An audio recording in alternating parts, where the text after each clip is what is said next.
Surový okamžite nastreluje do pásma.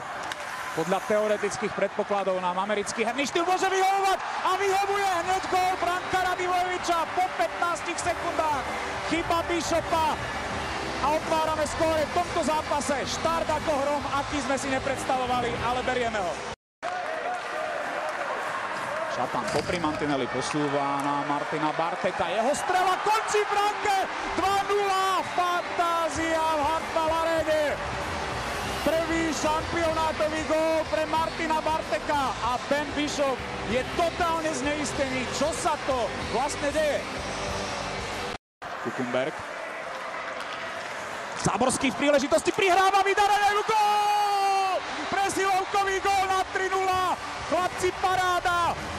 Kombinácia ako víno.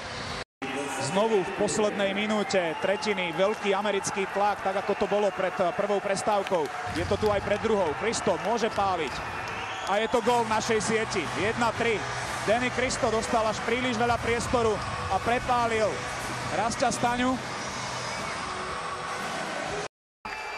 Butler páli od modrej čiary, naši môžu vyhodiť puk, ale neuponáhľali sa. Marko Daňo môže ísť dopredu, Daňo, puk míňa opustenú americkú bránku, škoda. Markovi by sme dopriali debutový gól na šampionáte, ešte Šatanová práca, Daňo, a je to tam! Marko Daňo spečatil slovenský postup do štvrťfinále. 4-1, 84 sekúnd pred koncom, teraz to povieme, zápasu a nie tretej tretiny.